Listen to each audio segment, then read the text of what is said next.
Namaste dear students, welcome to our video lesson number 64. In this video, we are going to learn about some more miscellaneous topics, miscellaneous issues. How to change from direct to indirect. అందులో first one joint sentences. Joint sentences అంటే actually two sentences ఉంటాయి. వీటిని ఎలా చెప్పాలి? మన వాళ్ళు exercise చేస్తున్నప్పుడు నేను గమనించింది ఏంటంటే రెండు సెంటెన్సెస్ ఉన్నప్పుడు రెండింటిని కలిపి చెప్పేస్తున్నారు. అలా వద్దు. రెండు సెంటెన్సెస్ ఉన్నప్పుడు ఎలా చేయాలంటే, ఫర్ ఎగ్జాంపుల్ ఒక రమేష్ అని ఆయన చెప్తున్నారు, Ramesh my wife is going to her mother's home tomorrow. ఒక సెంటెన్స్ అయింది. And I'm also going with her. ఇక్కడ ఎలా చెప్పాలి దీన్ని అంటే రెండు సెంటెన్సెస్. రమేష్ టోల్డ్, ఎవరితో? నాతో అనుకోండి. Ramesh told me that his wife was going to or is going. ఇక్కడ టుమారో అనేది ఎప్పుడు రిపోర్టింగ్ చేస్తున్న టైం బట్టి మనకి ఆధారపడుతుంది. So Ramesh told that his wife was going to her mother's home the next day or tomorrow. And he further added and he also said, ఇలా మనం చెప్పి, and he was also going to along with her wife, ఇలా మనం చెప్తాం. Okay, let us take another example. Okay, ఒక అమ్మాయి ఉంది, I'm a girl, I cannot stay here in night. నేను ఒక అమ్మాయిని ఇక్కడ నేను స్టే చేయలేను అంది. అటువంటిప్పుడు మనం దాన్ని ఎలా చేస్తాం? She said that she was a girl or she is a girl. ఆమె ఎప్పుడు గర్లే కాబట్టి she said that she is a girl and added or also said or further added, ఇలా చెప్పి, and she said she could not stay in nights, ఇలా మనం చెప్తాం. Okay, at the same time two different sentences వస్తుంటాయి. Two different sentences అంటే ఏంటి అంటే, ఒకటి పాజిటివ్లో ఉండొచ్చు అండ్ రెండోది క్వశ్చన్లో ఉండొచ్చు. ఇక్కడ చాలామంది మన వాళ్ళు కన్ఫ్యూజ్ అవుతున్నారు. ఈ ఎక్సర్సైజ్ చేస్తున్నప్పుడు, నేను ఆన్సర్స్ చేస్తున్నప్పుడు చాలామంది ఇది తప్పుగా చేస్తున్నారు. ఎవరో ఒకరిద్దరు కరెక్ట్గా చేస్తున్నారు, బట్ చాలామంది ఇది తప్పుగా చేస్తున్నారు. అది ఎలా ఉంటుంది? For example, I have lost my wallet. ఎవరో చెప్పారు, Hari said to me I have lost my wallet. మేమిద్దరం ఎక్కడికో వెళ్ళాం.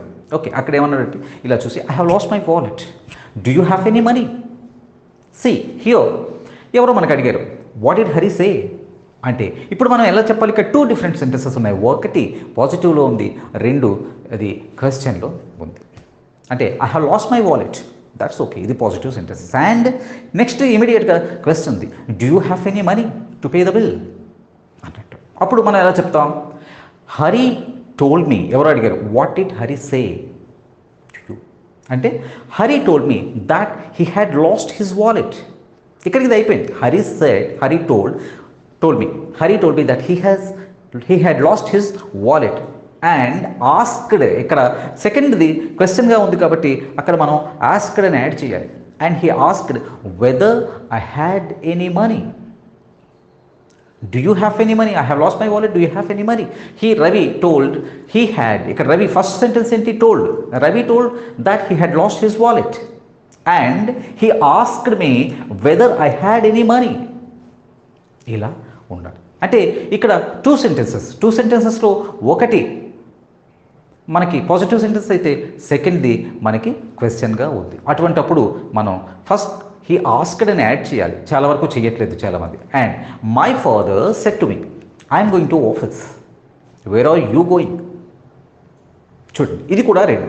My father said I'm going to office, where are you going? ఏమన్నారు? మదర్ అడిగారు, what did your father say అంటే, అప్పుడు ఏమంటున్నట్టే, my father told me that he was going to office and he asked me where I was going.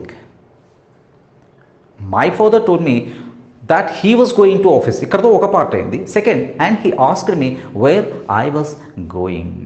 Okay, we should be very careful with these sentences. ante tappa my father told me that he was going to office and where I was going ani anakudadu. And he asked me where I was going. ఇది కరెక్ట్గా మాట్లాడినట్లు ఉంటుంది. Next సెంటెన్స్లో sir, madam లాంటివి ఉన్నప్పుడు ఏం చేయాలి అంటే, ఇది చాలా సింపుల్ అండి. అంటే చాలా సార్ అదే లాస్ట్ ఎక్సర్సైజ్లో మనం చూసాం. Sir would you mind to clear my doubt something ఏదో చెప్పినప్పుడు అప్పుడు ఏమన్నారు? సార్ అండ్ అప్పుడు చాలామంది హీ ఆస్క్డ్ సార్ అని ఇలా చెప్తున్నారు. అలాంటప్పుడు సపోజ్ హీ సెడ్, ఒక student may I ask you a question madam sir. ఒక స్టూడెంట్ అడిగాడు, may I ask you a question madam అని. మేడం అని ఉంది. ఇక్కడ మనం ఏం చేయాలి అంటే సింపుల్ అండి. Okay, the student asked his madam అని అంటే సరిపోతుంది. మళ్ళీ దాన్ని రిపోర్టర్ స్పీచ్లో మే ఐ ఆస్క్ యూ ఇలా చెప్పకుండా మేడం అని అనకుండా the student asked his madam that he might ask A question. Okay, ఇలా మనం చెప్పుకోవచ్చు. At the same time sir అనేవన్నీ కూడా ఇలాగే చెప్పుకోవచ్చు. అంటే అవి అడ్రస్ చేస్తున్నాడు. Okay, can I apply for leave sir అని ఉంది. ఎవరో ఎంప్లాయ్ అడిగాడు, can I apply for a leave sir అంటే she asked or he asked sir, he asked his sir, she asked her sir. Okay, to respectfully అని కూడా add చేసుకోవచ్చు కావాలంటే. Okay, whether she could apply for a leave, whether he could apply for a leave, ఇలా మనం చెప్పుకోవచ్చు. And sometimes కొన్ని sentences questions లాగా negative sentence లాగా కనపడతాయి, but they are not questions. ఎలాంటివంటే సపోజ్ ఒక మదర్ ఒక సన్ అడిగారు, why don't you finish your homework, why don't you finish your homework. But ఇది క్వశ్చనా అంటే not exactly a question. Or why don't అని ఉంది కాబట్టి is it a negative sentence? Not exactly. We can't say it's a question, either A question or a negative sentences. అది ఏంటి అంటే ఇలాంటి మాటలని ఎలా రిపోర్టెడ్ స్పీచ్లోకి చెప్తాం అంటే అసలు what is a question? Question అంటే when you expect an answer. సహజంగా మనం ఒక ఆన్సర్ని ఎక్స్పెక్ట్ చేస్తున్నప్పుడు మాత్రమే అది క్వశ్చన్ అవుతుంది. ఇక్కడ ఆమె నీ వర్క్ నువ్వు ఎందుకు పూర్తి చేసుకోవు అంటే ఇక్కడ క్వశ్చన్ కాదు. Why don't you finish your homework అని అంటే ఇక్కడ ఆమె ఫినిష్ చెయ్యు అని చెప్తున్నట్లే తప్ప దానికి రీజన్స్ ఏంటి, నువ్వు ఎందుకు ఫినిష్ చేయట్లేదు అని క్వశ్చన్ అడుగుతున్నట్లు ఇక్కడ కాదు. సో ఇటువంటి వాటిని మనం రిపోర్టెడ్ అంటే క్వశ్చన్ ఆర్ నెగటివ్ సెంటెన్స్ లాగా కనిపిస్తాయి. Why don't you do the work, why don't you ask him, why don't you ask him అంటే we're not asking any reason why he doesn't ask. Okay, here we're just suggesting, we just suggest him to or her to ask అంతే. Why don't you ask her అంటే ఆమెను ఎందుకు అడగవు అంటే ఆమెను అడుగు అని suggest చేస్తున్నట్లే తప్ప ఎందుకు అడగవు అనే రీజన్ మనకి చెప్పమని కాదు. ఇది క్వశ్చన్ కాదు. ఇటువంటి వాటిని యూజువల్గా మనం ఎలా చేంజ్ చేస్తాం అని అంటే ఇవి క్వశ్చన్స్ కాబట్టి, ఇవి జస్ట్ స్టేట్మెంట్ కాబట్టి the mother suggested her son, that's it. The mother suggested, యూజువల్గా సజెస్టెడ్నే ఇక్కడ తీసుకుంటాం. The mother suggested her son to finish homework. Why don't you ask her, ఆమెకి ఎందుకు అడగవు నువ్వు? Okay, I suggest him to ask her, that's it. అంతే తప్ప ఇవి క్వశ్చన్స్ అండ్ నెగిటివ్ కాదు. అట్ ద సేమ్ టైం సజెషన్స్తో కొన్నిసార్లు అంటే మనం ఎలా చెప్తుంటామంటే డిఫరెంట్ ఎక్స్ప్రెషన్స్ ఉంటాయన్నమాట. ఓకే, సపోజ్ ఎవరో మన ఫ్రెండ్ స్మోక్ చేస్తున్నారు. ఆ స్మోక్ చేస్తున్నప్పుడు యూజువల్గా మనం ఎలా చెప్తుంటామంటే if I were you I would stop smoking, I would smoke, ఇలా చెప్తాం. ఇఫ్ ఐ వర్ యూ, నేనైతే తాగను, పొగ తాగను, స్మోక్ చేయను. ఇది కూడా అక్కడ మనకి ఇక్కడ సజెషన్స్ చేస్తున్నట్లే. సరే, అటువంటిప్పుడు ఏంటంటే I suggested my friend not to smoke, I suggested my friend not to smoke. Suppose A suggested B, if I were you I wouldn't smoke, if I were you I wouldn't. ఇదంతా మనం చెప్పకుండా A suggested B not to smoke, not to or A suggested B to stop smoking, ఇలా మనం చెప్పుకుంటూ వెళ్తాం. Sometimes అంటే ఒక sentence తర్వాత ఆ ఆబ్జెక్ట్ ఉండదు, అంటే ఎవరో చెప్తున్నారు అని తెలుస్తుంది తప్ప ఎవరితో చెప్తున్నారు అనేది తెలియదు. దీనికి బెస్ట్ ఎగ్జాంపుల్ ఏంటంటే షీ సెడ్. ఆమె చాలాసార్లు మన ఎక్సర్సైజ్లో కూడా ఇది వచ్చింది. She said I waiting for you. ఆమె అంది, ద టీచర్ సెడ్, ఏదో చెప్తున్నా, she said I'm waiting for you. ఇక్కడ షీ అని మనకి సబ్జెక్ట్ తెలుస్తుంది, బట్ ఎవరితో చెప్తున్నారు ఐఎమ్ వెయిటింగ్ ఫర్ యూ అంటే ఇక్కడ యూ అంటే ఎవరు అనేది నిజానికి మనకి తెలియదు. అటువంటప్పుడు దీన్ని ఎలా చేంజ్ చేస్తాం? ఇది only for written English. Spoken ఇంగ్లీష్లో యూజువల్గా ఈ పరిస్థితి రాదు. బికాస్ ఎవరితో మాట్లాడుతున్నారో మనం రిపోర్ట్ చేస్తున్నప్పుడు తెలుస్తుంది. She said I'm waiting for you అంటే ఈ యూ ఎవరో మనకి తెలుసు. కాబట్టి మనం suppose she said to Lalitha I'm waiting for you అంటే ఇక్కడ యూ అంటే లలిత. అటువంటప్పుడు మనం ఏం చెప్తామంటే she told her that she was waiting for Lalitha అని చెప్తాం. వేరస్ మామూలుగా రిటర్న్ ఇంగ్లీష్లోకి వచ్చేసరికి ఈ పొజిషన్ యూ అంటే ఎవరు అని తెలియనప్పుడు యూని ఎలా అయినా తీసుకోవచ్చు. యూ అంటే హీ అని తీసుకోవచ్చు, షీ అని తీసుకోవచ్చు, దే అని తీసుకోవచ్చు, ఎలా అయినా తీసుకోవచ్చు. ఫర్ ఎగ్జాంపుల్ ఇదే ఎగ్జాంపుల్ మనం చేయాల్సి వచ్చింది అనుకోండి రిటర్న్ ఇంగ్లీష్లో. అప్పుడు ఏం చెప్తా అంటే she told me that she was waiting for me. She told me that she was waiting for me, నా గురించి. ఇక్కడ యూ నేను అవ్వచ్చు. She told me that she was waiting for him, అతను. She told me that she was waiting for her, ఆమె కోసం.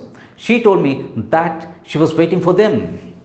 ఇలా you, he, she, ఎవరినైనా ఇక్కడ యూ బదులుగా మనమైనా తీసుకోవచ్చు. Waiting for me, okay, waiting for her, waiting for him, waiting for them, waiting for someone, ఇలా ఎలా అయినా మనం తీసుకోవచ్చు. బికాస్ ఇక్కడ రిపోర్టెడ్ స్పీచ్లో యూ అంటే ఎవరో మనకు తెలియలేదు కాబట్టి, అక్కడ ఆబ్జెక్ట్ లేదు కాబట్టి ఏ ఆబ్జెక్ట్ని మనం తీసుకున్నా పర్వాలేదు, బట్ ఏదో ఒక ఆబ్జెక్ట్ని తీసుకోవటం better.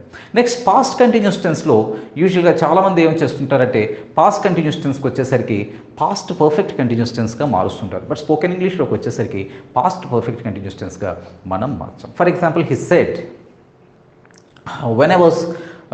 when I saw her she was playing chess. ఏమన్నారు? he said when I saw her, okay, she was playing chess. నేను చూసేటప్పటికి ఆమె చెస్ ప్లే చేస్తుంది. ఇప్పుడు దీన్ని ఎలా మార్చాలి మనం?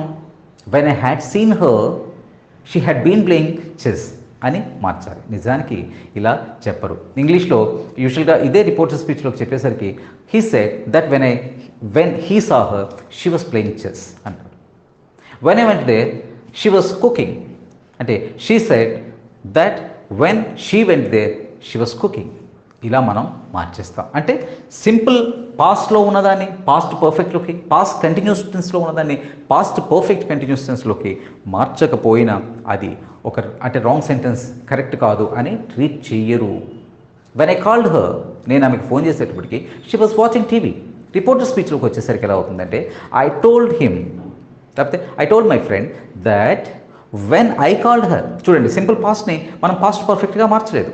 When I called her she had been watching TV అని కూడా అంటలా, షీ వాజ్ వాచింగ్ టీవీ. అంటే I told her that when I called her she was watching TV. అంటే సింపుల్ పాస్ట్ కంటిన్యూస్ టెన్స్ని యూజ్ చేస్తున్న సెంటెన్స్ని అలాగే ఉంచేసినా మనకి పర్వాలేదు. నెక్స్ట్ కండిషనల్ సెంటెన్సెస్ ఇఫ్తో వస్తాయి. ఇఫ్లో వుడ్ వస్తుంది, ఓకే, అంటే ఇంపాసిబుల్ కండిషన్స్లోకి వచ్చేసరికి వుడ్ వస్తుంది, కుడ్ వస్తుంది. ఇటువంటి కండిషనల్ సెంటెన్సెస్లో కూడా మనం వుడ్ని, కుడ్ని, దీన్ని మార్చాల్సిన అవసరం లేదు. కానీ ఇఫ్తో వచ్చేటటువంటి సెంటెన్స్ ఏదైతే ఉంటుందో దానికి మనం ముందు దట్ని యాడ్ చేస్తాం. For example if she had come to me, ఎవరో చెప్పారు, A said to B. If she had come to me అంటే బి ఏ దగ్గరకు వచ్చేటప్పుడు I would have helped her. ఇక్కడ వుడ్ ఉంది, దీన్ని రిపోర్టెడ్లోకి మార్చినప్పుడు మనం ఎలా చేస్తామంటే A told B that if she had come to him, అంతే. ఇక్కడ హ్యాడ్ కమ్ని అలాగే ఉంచేసాం. ఏం చేసాం? A told B that if she had come to him he would have helped her. అంటే ఇక్కడ ఏది మనం చేంజ్ చేయలేదు, చాలా సింపుల్గా వదిలేసాం. For example I said to him, okay, if I had money, నా దగ్గర డబ్బులు ఉండుంటే, ఇఫ్ ఐ హ్యాడ్ మనీ, ఇంకా చెప్పాలంటే if I had money I could have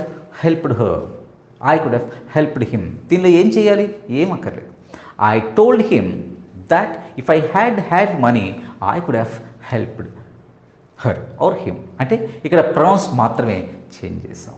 so ఇందులో కూడా మనం 1 2 3 4 5 6 7 8 చిన్న అయినా ఇవి మాట్లాడేటప్పుడు ఎలా చేంజ్ చేయాలి అనేది అర్థం కానప్పుడు మీరు సింపుల్గా ఇలా ఫాలో అవ్వండి. Okay, and I'm giving notes along with this video and exercises two.